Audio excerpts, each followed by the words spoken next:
My name is Pam Dent, and on Saturday, May the 16th, my son was in a motorcycle accident.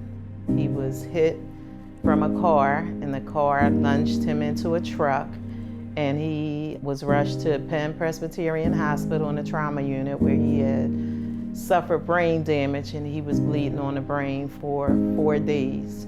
When I got there, the chaplain was at the door. So she took my information. She told me just to either go home and wait for the call, or we could wait outside the hospital emergency ward.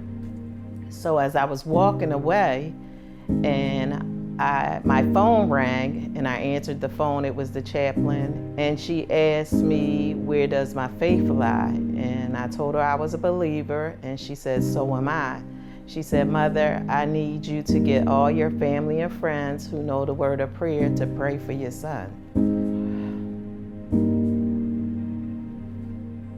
At that point, I knew my son was in serious condition when she asked me that. But I cried, and I remember myself feeling so overwhelmed at times when everybody leaves, when the phone calls, when you're alone by yourself. And I would just get up, and I have a room I call my glam room, which I go in to pray. I would go in there at times and just ask God to give me the strength to get through this. So sometimes I would read the word, sometimes I would listen to worship music, sometimes I would just declare what the word says.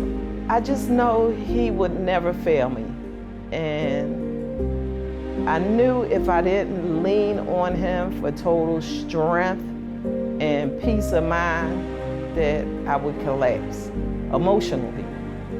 I had to be there for my son. My mother always said, if a person dies, you either had 2 choices. You could get in the grave with them, or you can ask God to give you the strength and keep living.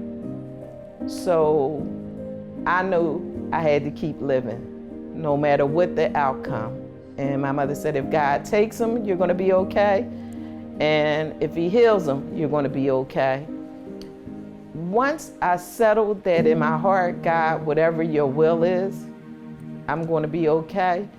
It seemed my son stopped bleeding on the brain at that moment. And it's not to say that me believing that caused that to happen. It just gave me a greater level of peace that I'm going to survive.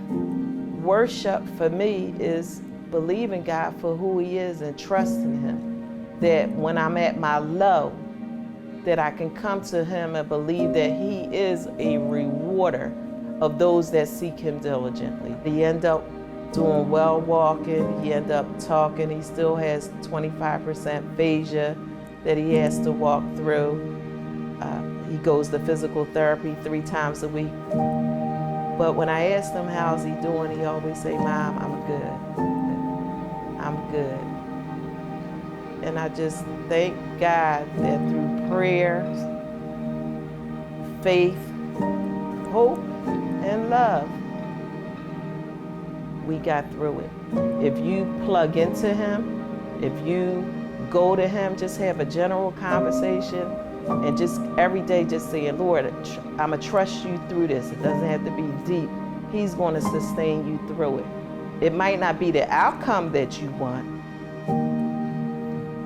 but he'll give you the peace to endure. And for that, I'm grateful. I'm grateful that he changed so much in my heart for that relationship that gives me comfort in knowing that this life, I understand what it means then when it says this life is but a vapor. And this too shall pass. And for that, I'm grateful. In the midst of it all, I'm grateful.